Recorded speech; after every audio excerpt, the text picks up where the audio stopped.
বড়াই করিস না রে, রূপ চিরদিন থাকে না। রূপের বড়াই করিস না রে, রূপ চিরদিন থাকে না।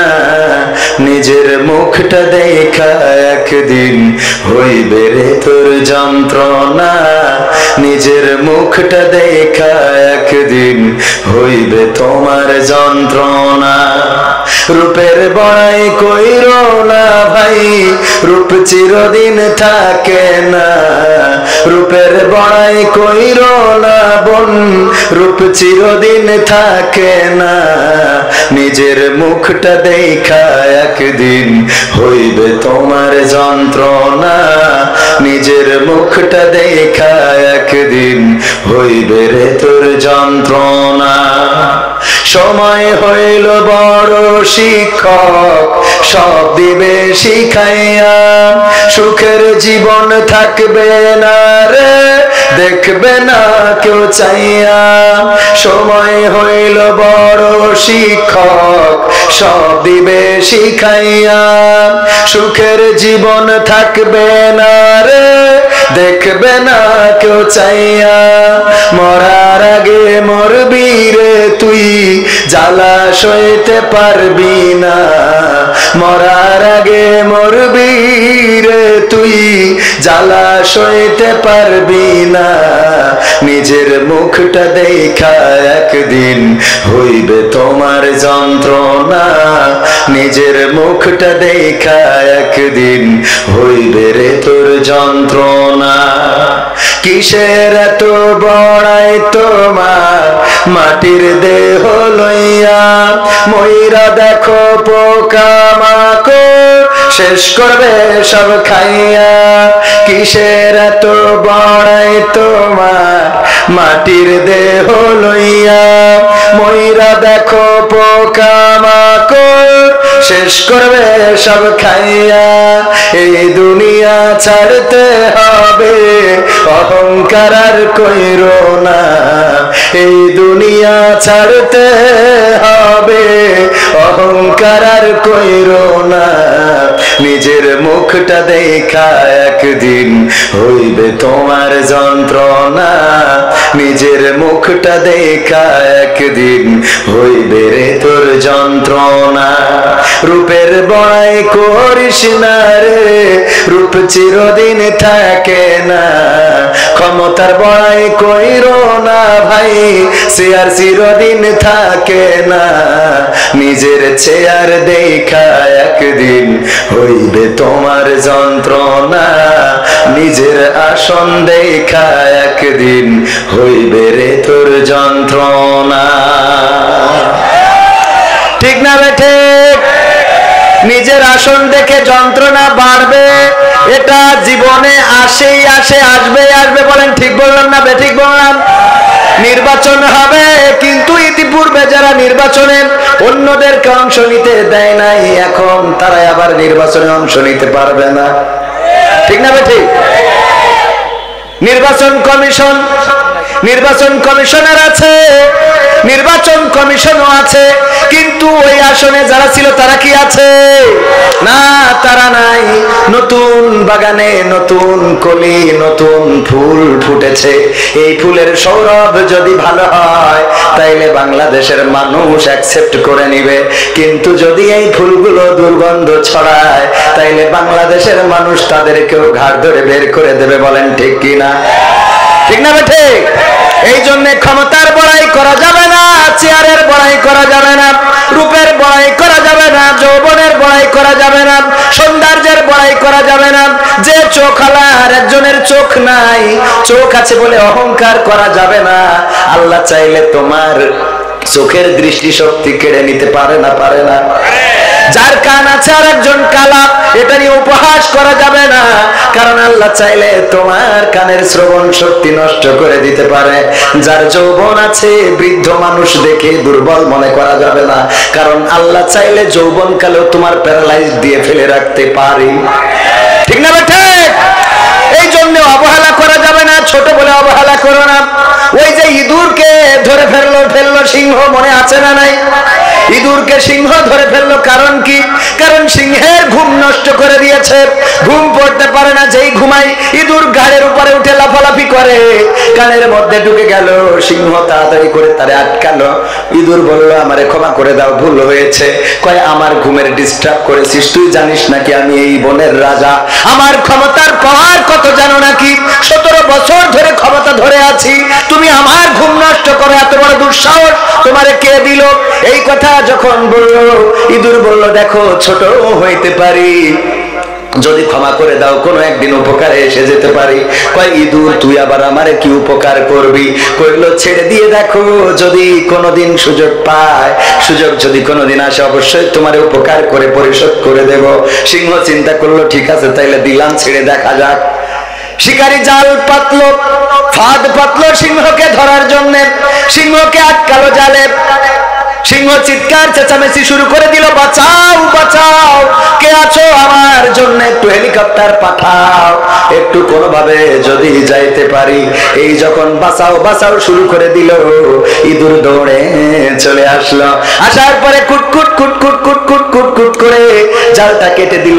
সিংহ বলল, বুঝতে পেরেছি ইঁদুর, তোমারে অবহেলা করা উচিত হয় নাই, তোমারে যদি মূল্য আরো আগে দিতাম তাইলে আরো উপকার পেতাম। ওগো আমার ভাইয়েরা, এই জন্য ছোট বলে অবহেলা করবেন না, যদি ছোটটারে একটু ক্ষমা করে দিতেন তাইলে হয়তো বাঁচাইতে পারতো রে। কিন্তু সত্য ঝুলানো শেষ, এখন তোর জাল কাটবে কিনা? ঠিক না বেঠে? এখন জাল কাটা তো দূরের কথা, বড় জাল পাতার জন্য তারা রেডি রে। ঠিক না বেঠি? ক্ষমা করলে উপকার আছে না নাই? অহংকার করা যাবে? অহংকার করা যাবে না, বড়াই করা যাবে না। অহংকার করবেন তো পতন হবে। সে যেই হোক না কেন, সে বক্তা হোক, আলেম হোক, হুজুর হোক, মুফতি হোক, কোটিপতি হোক, ফকির হোক, যেই হোক না কেন, অহংকার করবেন, শেষ করে দেওয়ার জন্য আছেন কি? আল্লাহ রাব্বুল আলামিন দুনিয়ায় লাঞ্ছিত করবেন। কারণ অহংকারটা কার চাদর? কার চাদর? আল্লাহর চাদর। এটা নিয়ে টানাটানি করা যাবে না। আল্লাহর চাদর নিয়ে টানাটানি করতে বিশ্বনবী নিষেধ করেছে। বিশ্বনবী সাল্লাল্লাহু আলাইহি সাল্লাম বলেছেন, ও আমার সাহাবীরা শুনে নাও, তোমরা আল্লাহ রাব্বুল আলামিনের চাদর নিয়ে টানাটানি করবে না। ও আমার দুনিয়ার উম্মতেরা শুনে নাও, তোমরা আল্লাহর চাদরটা নিয়ে টানাটানি করবে না। সাহাবীরা জিজ্ঞাসা করলো, গো নবী, আল্লাহ রাব্বুল আলামিনের চাদর কেমনে আমরা নাগাল পাবো, কেমনে আল্লাহর চাদরটা ধরে টানবো? আল্লাহর নবী বললেন, বিশ্বনবী সাল্লাল্লাহু আলাইহি সাল্লাম বললেন, ও গো সাহাবীরা শুনে নাও, আল্লাহ রাব্বুল আলামিনের চাদর হলো অহংকার। এই অহংকারটা তোমরা করবা। করা যাবে? অহংকার করা যাবে না, বড়াই করা যাবে না। এই জন্য সঙ্গীতে প্রথমেই বললাম যে রূপের বড়াই করে লাভ নাই। রূপের অহংকার চিরদিন থাকে। সুন্দরী যারা আমার যুবকরা বিয়ে করতে চায়, সুন্দরী মেয়েদের ভালো পাত্র সুন্দরী মেয়ে পায় না, আদর্শবান চরিত্রবানটা সুন্দরী মেয়ে পায় না, কারণ ও তো গাঁজাখোরের সাথে লাইন মেরেছে। এই যুবকরা কথা কয় না, ঠিক না বেঠে? যার পেটে নাই, পিটি নাই, পাছাই নাই, এইটার সাথে বাইকে ঘুরে বেড়ায়, বাইকে চড়লে বাইকও বোঝে না কে চড়েছে গাড়িতে। ঠিক না বেঠি? এইটারে নিয়ে ঘুরে বেড়াই, ও তো ওইটার প্রেমে পাগল রে।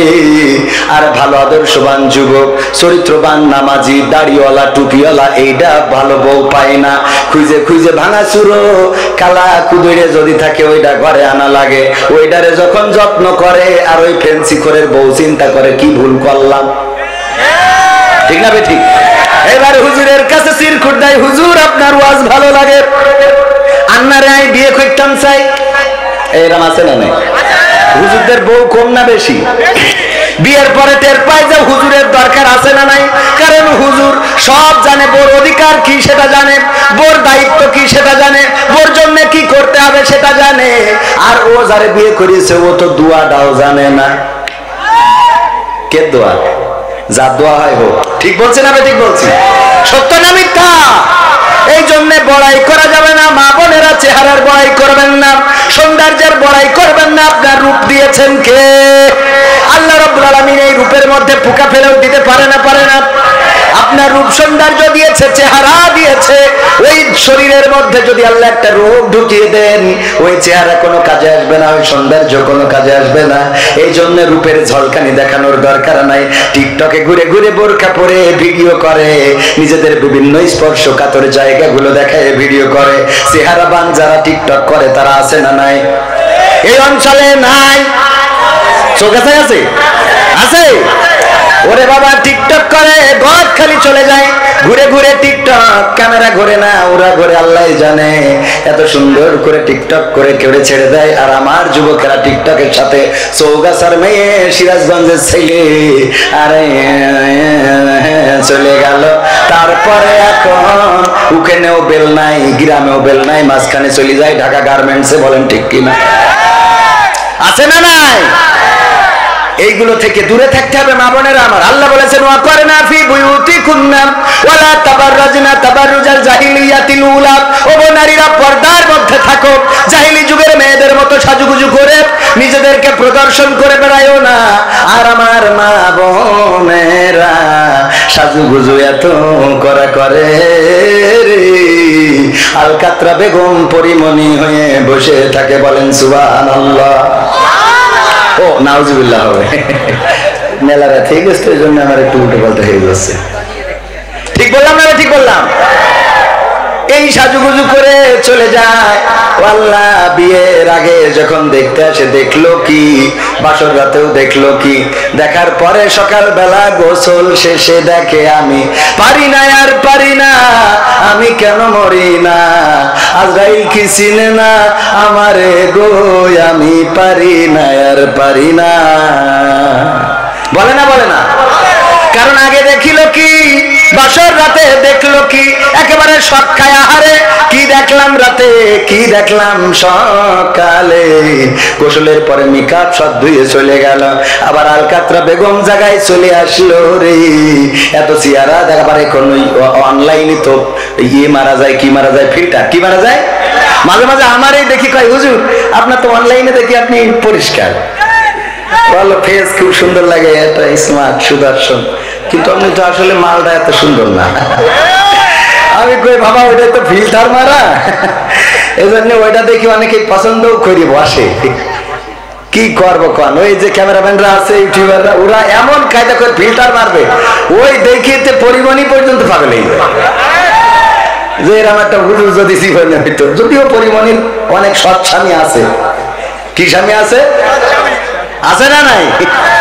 সৎ স্বামী। যাই হোক ভাইয়ের আমার, যেহেতু সময় অল্প, বেশি কথা বলা যাবে না, কোনে অল্প, মেলা সময় রয়েছে। সর্পরাজপুর মানে সাপের রাজা, সর্প মানে তো সাপ, তো সাপের রাজা। এই রাজপুরে দারুন নাজাত নুরানি হাফিজিয়া মাদ্রাসার উদ্যোগে আয়োজিত তৃতীয় বার্ষিক তাফসিরুল কোরআন মাহফিলের শ্রদ্ধাভাজন সভাপতি জনাব মাওলানা আব্দুর রহমান সাহেব, যিনি অবসরপ্রাপ্ত প্রভাষক চৌগাছা কামিল মাদ্রাসা, শ্রদ্ধাভাজন। আমি ওনার ছাত্র হতে পারলে নিজেকে ধন্য মনে করতাম। ওনার পায়ের জুতা দুখানা সোজা করে দেয়া, এটা আমার জন্য ভাগ্যের আমি মনে করি। এছাড়াও মেজবাউদ্দিন যশোরী, উনি দারুণ আলোচনা করেছেন। আল্লাহ রাব্বুল আলামিন ওনার কণ্ঠস্বরকে বিশ্বের জন্য কবুল করে নিন, বলেন আমিন। এছাড়া মঞ্চে আরো গণ্যমান্য ব্যক্তিবর্গ আছেন, যাদের সবার নাম বলতে পারলে ভালো লাগতো। আমার সামনে উপবিষ্ট আজকের মাহফিলের প্রধান আকর্ষণ। প্রধান আকর্ষণ কারা? আমরা না, আপনারা। আপনারা না থাকলে এখানে বক্তারা ওয়াজ করে মজা পাইতো, আমরা কথা বলে মজা পেতাম। আজকের সব এই মাহফিল ফলপ্রসূ হওয়ার, সওয়াব পাওয়ার, এই মাহফিলের জন্য মানে কবুল হওয়ার, সবকিছুর জন্যই আপনারা। আপনারা কি আবার যদি ভন্ডুল করতে চাই তাও আপনারা। আপনারা এখন সব উঠে চলে গেলে মাহফিল আর হবে? বলেন হবে?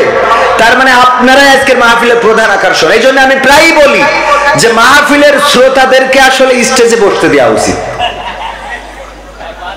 মাহফিলটা কেমন হতে হবে?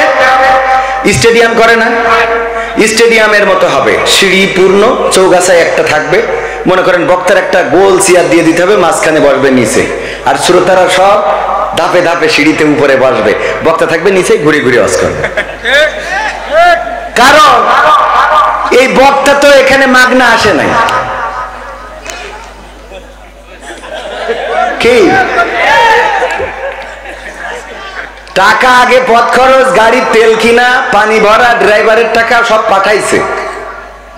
তারপরে আবার কইছে হুজুর গরু একখান জবাই করেছে গ্রামে, গোশত একেবারে সিনার ওখানতে রাখছে, দেশি মোরগ যেটা সাইড দেওয়া ছিল আমার স্ত্রী ওইটা জবাই করেছে। কপোতাক্ষর থেকে মাছ ধরে নিয়ে আইছি, একেবারে নদীর মাছ, কোনো সারের না, চাষের না। ঠিক বলছি না? ঠিক বলছি। এত সুন্দর আপ্যায়ন করার পরেও আসার পরে আমার মিজাজ খারাপ হয়ে যায়, এখনো দিলেন না, আর কতক্ষণ বসে থাকবে, কথা কয় না। সত্যি বলছি না মিথ্যা বলছি? আসার পরেও যদি তরকারি একটু খারাপ হয়ে যায়, কি রান্না করেছেন এটা বাচ্চা খাই, হ্যাঁ সত্যি বলছি। আমার কথা আমি বলছি, তা আপনি সত্যি কইলেও সত্যি, না কইলেও যা করি তাই তো বলছি। তো আমি এসেছি টাকার জন্য, খাওয়ার জন্য, আমার পকেট ভারী করার জন্য, আর আপনারা এসেছেন পকেট খালি করার জন্য, বলেন ঠিক কিনা? সুতরাং এখানে আপনারাই প্রধান আকর্ষণ, আপনারাই এই মাহফিলের সম্পদ। আমার সামনে ভবিষ্যৎ এবং পর্দার অন্তরালে আছেন আমার মা বোনেরা, যারা আপনাদের থেকেও সংখ্যায় বেশি। কারণ কি? কারণে কিছু আবার বিদেশ যেয়ে মরিছে, ওগুলো তার আসতে পারি না। অনেকেই মনে করে যে মহিলা তো বেশি, মনে হয় ওরা বেশি সোয়াব খোঁজে, অত সোয়াব খোঁজে না। স্বামী বিদেশে সারা রাত কি করবে, তাই সে মাহফিল বসে থাকে, ঠিক না ঠিক? তো এই জন্য মা বোনেরা একটু মাহফিলে বেশি।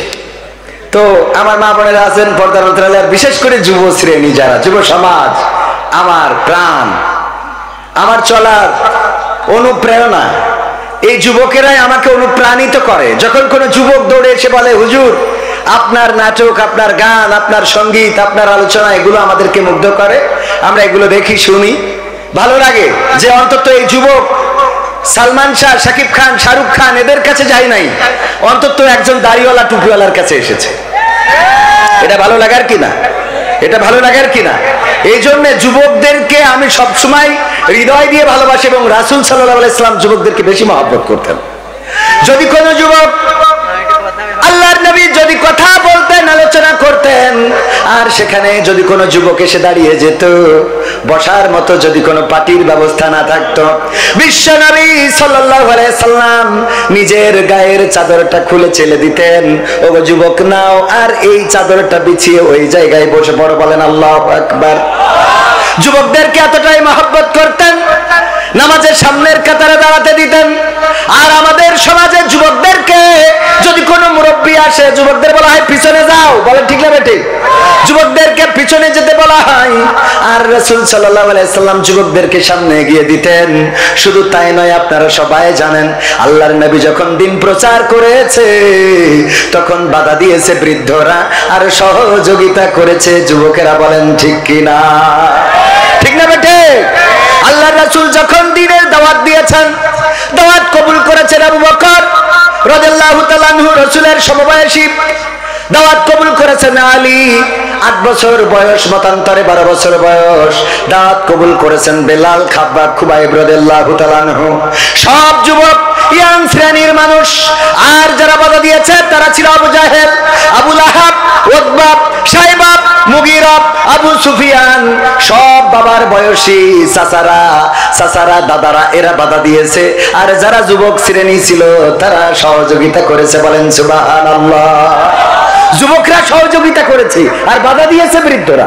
আবার আমাদের প্রিন্সিপাল সাহেব, না অধ্যাপক সাহেব, সভাপতি সাহেব এক কথায় রাগ করতে পারবে না, কারণ ওনারও যৌবনকাল ছিল, ঠিক না ভাই? ঠিক, ওনারও যৌবনকাল ছিল, সেই যৌবনকালটা কাজে লাগিয়েছে কিনা, এটা হলো বড় কথা। আল্লাহর নবী বলেছেন সাল্লাল্লাহু আলাইহি ওয়াসাল্লাম, পরকালের ময়দানে 7টা শ্রেণী জান্নাতে, 7টা শ্রেণী আরশের ছায়ায় স্থান পাবে। কয়টা? সবাই বলেন কয়টা? আরো জোরে কয়টা?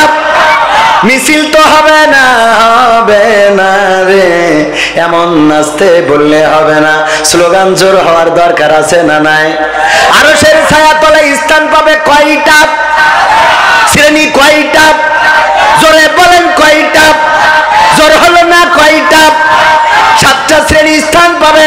তার মধ্যে একটা শ্রেণী হলো সেই সকল যুবকেরা, যেই যুবকেরা তাদের যৌবনকালকে আল্লাহর রাস্তায় ব্যয় করে গিয়েছে, যৌবনকালটা আল্লাহর ইবাদতে কাটিয়েছে, যৌবনকালে তাহাজ্জুদের নামাজ আদায় করেছে, যৌবনকালে তাফসীর মাহফিলে সম্পৃক্ততা রেখেছে, যৌবনকালে দিন কায়েমের আন্দোলনে থেকেছে, যৌবনকালে আল্লাহর দিন কায়েমের জন্য রাজপথে থেকেছে, এই যুবকের আরশের ছায়াতলে স্থান পেয়ে যাবে।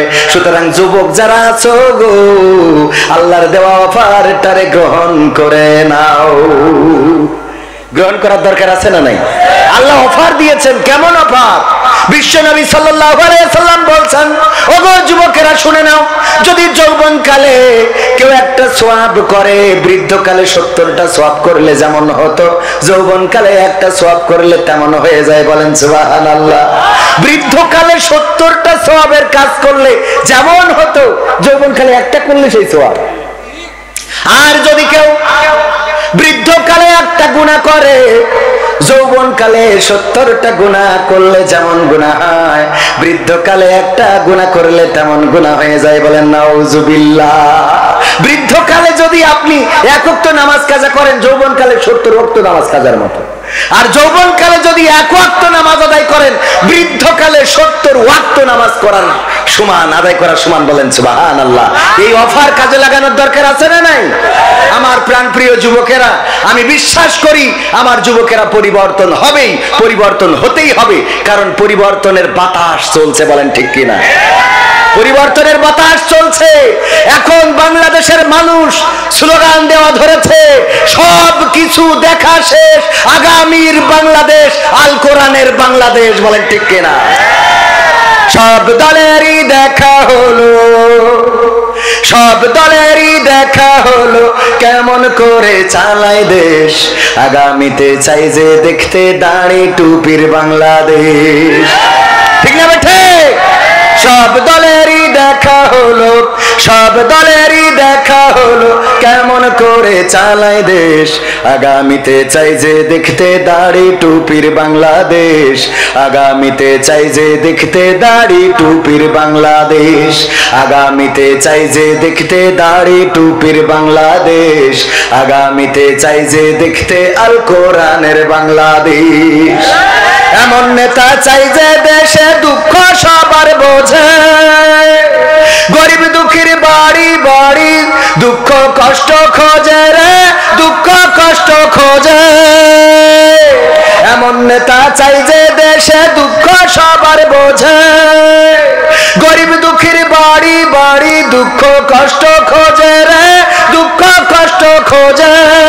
সব অধিকার ফিরিয়ে দিয়ে, সব অধিকার ফিরিয়ে দিয়ে আনবে দেশে খুশির লেশ, আগামীতে চাই যে দেখতে দাড়ি টুপির বাংলাদেশ, আগামীতে চাই যে দেখতে আল কোরআনের বাংলাদেশ।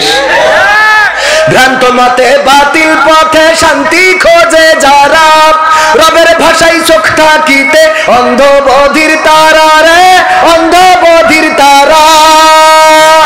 ভ্রান্ত মতে বাতিল পথে শান্তি খোঁজে যারা, রবের ভাষায় চোখ থাকিতে অন্ধ বধির তারা রে, অন্ধ বধির তারা। ভুলের পথে থাকলে অটল, ভুলের পথে থাকলে অটল, এহ পরকাল হবে শেষ, আগামীতে চাই যে দেখতে দাড়ি টুপির বাংলাদেশ, আগামীতে চাই যে দেখতে আল কোরআনের বাংলাদেশ। দুর্নীতি আর চাঁদাবাজি ভাই চলবে না এই দেশে, রুখে দিতে হবে তাদের আসলে ফ্যাসিস্ট বেশে রে, আসলে ফ্যাসিস্ট বেশে। দুর্নীতি আর চাঁদাবাজি ভাই চলবে না এই দেশে, রুখে দিতে হবে তাদের আসলে ফ্যাসিস্ট বেশে রে, আসলে ফ্যাসিস্ট বেশে। চললে আইন আল কোরআনের, চললে আইন আল কোরআনের, তবেই দেশটা চলবে বেশ, আগামীতে চাই যে দেখতে দাড়ি টুপির বাংলাদেশ, আগামীতে চাই যে দেখতে আল কোরআনের বাংলাদেশ, আগামীতে চাই যে দেখতে দাড়ি টুপির বাংলাদেশ, আগামীতে চাই যে দেখতে আল কোরআনের বাংলাদেশ। চান আপনারা আগামী দিন বাংলার আকাশে কালেমার পতাকা উড়ুক, বাংলার জমিনে আল্লাহর কোরআন কায়েম হোক, বাংলার জমিনে দিন বিজয় হোক, এই প্রত্যাশা কার কার বুকের মধ্যে আছে? হাত দেখতে চাই।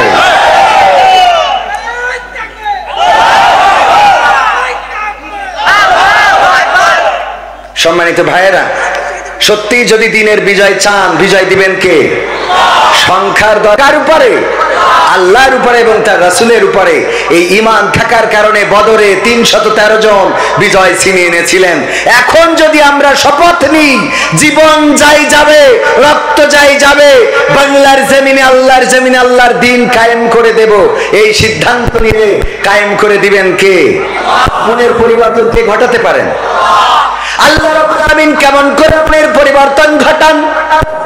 ওমর রাদিয়াল্লাহু তাআলা আনহু নবীর মাথা কাটার জন্য রওনা করলো, সিদ্ধান্ত নিল রাসূলের মাথা কাটবে। কিন্তু যাওয়ার পথে যখন শুনলো বোন ভগ্নিপতি ইসলাম কবুল করেছে, মিজাজটা আরো বাড়লো না কমলো? মিজাজটা আরো বেশি খারাপ হলো যে আমি যে ইসলাম প্রচার করার কারণে নবী মুহাম্মদ সাল্লাল্লাহু আলাইহি সাল্লামের মাথা কাটতে চাই, সেই ইসলাম আমার ঘরের মধ্যে ঢুকে গেছে। অনেক নেতারা বলে আমরা এত দলগিরি করি, অথচ বাড়ির মহিলা সভানেত্রী আছে না নাই? মানে ভোটে দাঁড়ালি নিজের বউ দেবে না রে, আছে না নাই? ওই দেখি বলে করে না সে, আর এই দেখি স্ত্রী যে বলে আল্লাহর পথ ছাড়া রাস্তা নাই, আছে না নাই? ফিরআউনের স্ত্রী আসিয়া আলাইহিস সালাম ফিরআউনের কথা অমান্য করে নাই, স্বামী হিসাবে তার খেদমত করেছে। ফিরআউন এমন একজন শাসক ছিল যিনি আল্লাহর চেয়ারটা নিয়ে টানাটানি করেছে, বলেন ঠিক না বেঠে? এমন একজন শাসক, পৃথিবীতে কত শাসক এসেছে, ক্ষমতা ছাড়তে চায় নাই, চেয়ার ছাড়তে চায় নাই। এমনকি বাংলাদেশে যারা ক্ষমতায় ছিল, কেউ কি স্বেচ্ছায় চেয়ার ছাড়তে চেয়েছে নাকি? না, ছাড়তে চায় নাই, চেয়ার থেকে ছাড়ানো লেগেছে। ফিরআউনও সেই চেয়ার ছাড়তে চায় নাই। কিন্তু ফিরআউনের ব্যতিক্রমটা ছিল, এই পৃথিবীর অন্যান্যরা, Donald Trump, Biden, Barack Obama, তারপরে ওই যে ইসরায়েলের বেনিয়ামিন নেতানিয়াহু, এমনি ভাবে যারাই আছে চেয়ার ছাড়তে চায় না। কিন্তু কেউ স্রষ্টা দাবি করে নাই, রব দাবি করে নাই। ফিরআউন এমন একজন ছিল, সে স্বয়ং নিজেরে আল্লাহ বলে ঘোষণা দিয়েছিল, বলেন নাউজুবিল্লাহ। তার মানে কতটা জালেম ছিল, কতটা জাহেল ছিল। এই জন্য আল্লাহ মুসা আলাইহিস সালামকে পাঠালো, যাও তারে বলো সে বাউন্ডারি ক্রস করে ফেলেছে, তারে বলো সে দাবি করেছে আনা রব্বুকুমুল আলা, আমি এই বিশ্বের রব, আমারে রব মেনে নাও, আমি সবকিছুর উপরে ক্ষমতাবান।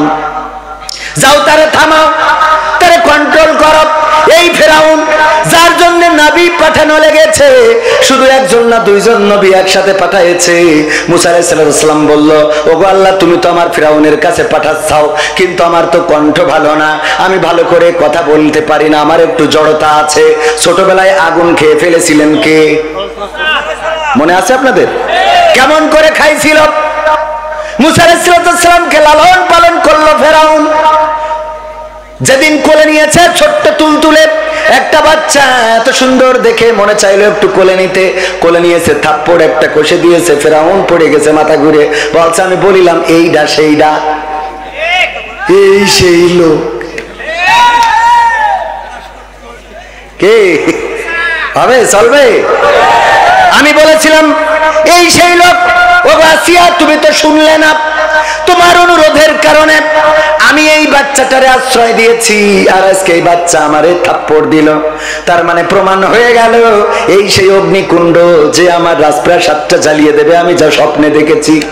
কয় দেখো, তুমি এই বাচ্চা শিশুরে এমন খামাকা সন্দেহ করতেছ, ওরে যদি একটা আগুন দাও, সামনের একটা ফুল দাও, দেখা যাবে আগুন ফুল না ধরে আগুন ধরে বসে আছে। কয় তোমার কথা মেনে নিলাম, পরীক্ষা করব।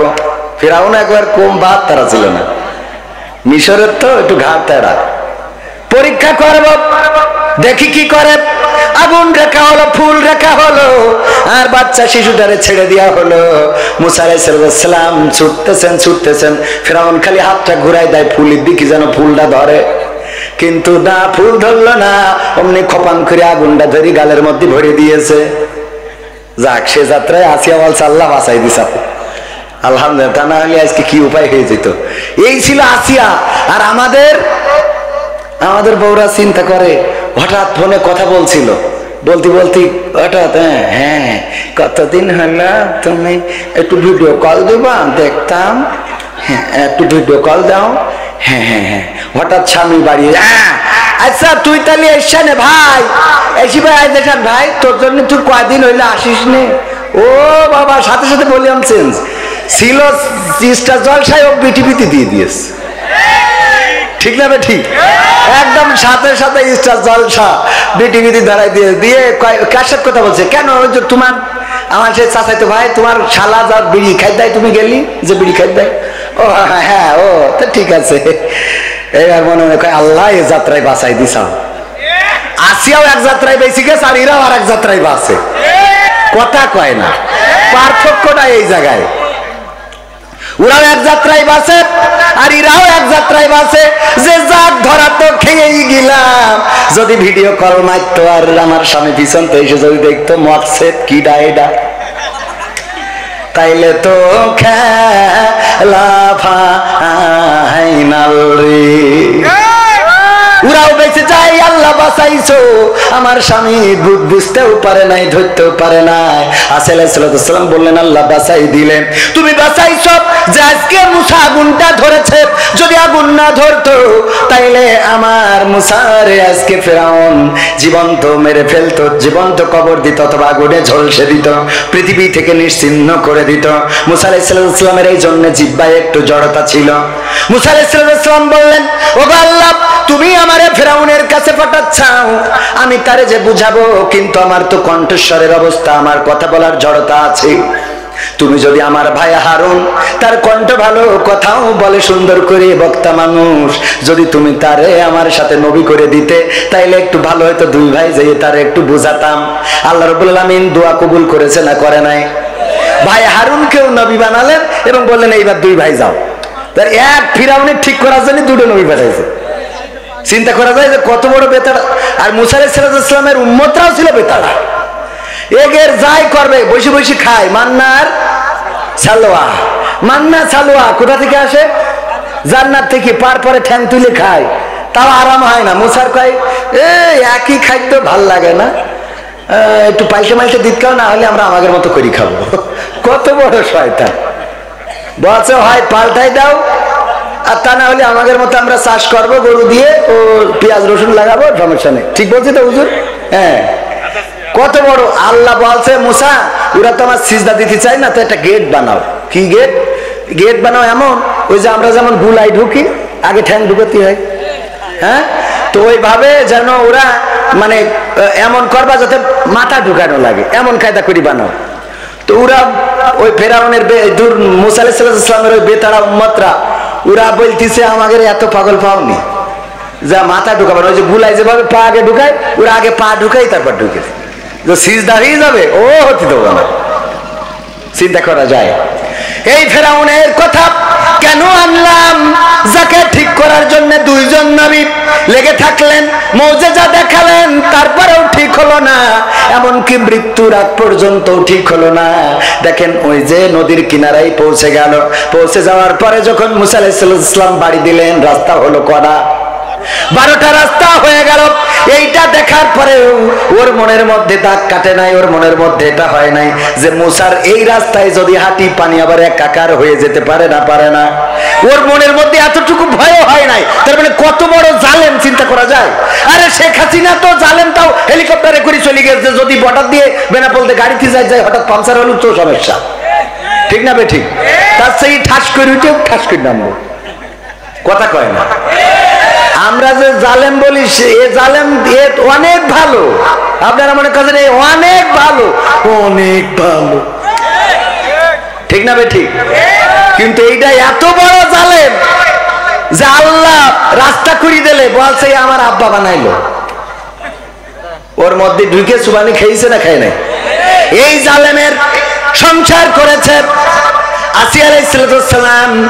সেই আসিয়া কোনোদিন স্বামীর সাথে খারাপ আচরণ করে নাই, স্বামীকে গালমন্দ করে নাই, স্বামীকে গালি দেয় নাই, স্বামীর কথার অবাধ্য হয় নাই, শুধুমাত্র একটা ছাড়া, সেটা হলো ফেরাউন বলেছে তুমি আমাকে রব হিসাবে মেনে নাও, আর আসিয়া আলাইহিস সালাম বলেছেন তুমি আমার স্বামী, স্বামী হিসাবে তোমার জন্য যা করা প্রয়োজন সব করব, তোমার গা টিপে দেব, তোমার পা টিপে দেব, তোমার গোসল করিয়ে দেব, তোমার মাথা ছিঁড়িয়ে দেব, তোমার জামা গায়ে পরিয়ে দেব, তোমার জুতার ফিতা বেঁধে দেব, তোমার জন্য আমি রাত জেগে অপেক্ষা করব, তোমার জন্য আমি ভালো ভালো রান্না করে রাখবো, তোমার জন্য আমি জুস বানাবো, তোমার জন্য আমি যা করা দরকার জাগতিক সব করতে রাজি আছি।